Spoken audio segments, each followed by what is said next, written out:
Hello and welcome to the Partially Coherent channel, and today we're going to be looking at this stuff here.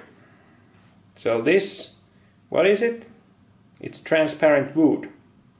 Yeah, doesn't look like it much. So if you read the blog, you know how it's made. So it's just you take a piece of wood, put it in some chemical that and dissolves lignin. That's the stuff that keeps wood together, and then put the delignified wood into epoxy, and ta-da, you get transparent wood. Now you might notice that this one is not all that transparent or clear. So the reason for that is that this particular sample has been treated with rhodamine 6G. So some of that has been added into the epoxy resin, and basically rhodamine 6G is a laser dye which has this kind of a reddish orange color, and that's what's gonna help us make this transparent wood piece into a laser. So we're gonna be making a wood laser today. So let's get to it. Let's go through the setup real quick first. First of all, that annoying ticking sound that you can hear on the background is coming from the laser, which is this box here.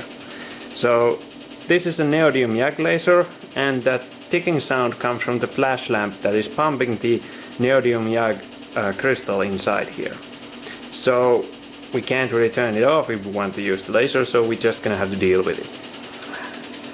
And if you're familiar with neodymium YAG lasers, you know that the fundamental pulse that they produce, it has a wavelength of 1064 nanometers, which is basically invisible to the human eye, and it's pretty powerful. It melts steel, for example, which is not nice if you get it into your eye. So, recommendation of the day, use protection. Okay? Got it? Good. I'm gonna take those 1064 nanometer pulses, bounce from this mirror to that one, which puts them inside this box here. And this box is an optical parametric oscillator, and it's used to change the wavelength of the pulses that we're using. So right now the pulses come from this hole here, hit this mirror, go through this wave plate, and then go through that second harmonic generating crystal. And I just added two mirrors here, this and that one, so that I can take only the second harmonic. The second harmonic is 532 nanometers, so it's bright green, but it's still quite destructive, so I need to be careful with that one.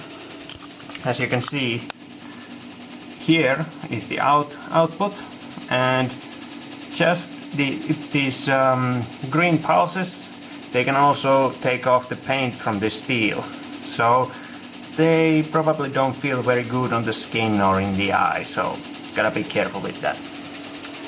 Okay, moving on. I then have here a beam pickoff, so just a mirror pointing that way. And then I take just a small part of the pulse with this shutter here, and I use this last mirror to direct the beam or the pulses to the sample, which is in on that holder. And basically the pulses come from here. So this is a side pumping scheme. The sample is on the holder, and I'm pumping on the side, and then I'm collecting the light that comes out from this way. So it's a little bit awkward angle, but that's fine. And then I have here a collecting lens. So this lens will let us see the output light pretty nicely on this paper here. So let's turn it on and see what happens. Okay, now the laser is on and lasing. You can see the green flashes. Those are the pump pulses that we're using, and they're going to the sample, and there's mainly green that we see here. But on this screen here we can see that there is something yellow here, or at least yellowish. To the eye it looks more yellow, but on the video it looks greenish. So this is the output from that sample, and I'm just gonna try to focus it or defocus it a little bit. So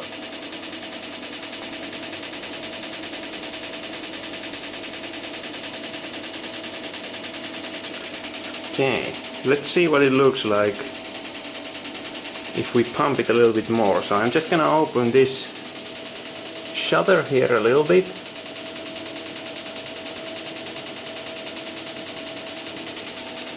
Now it's pumped quite a lot more, and maybe it is a little bit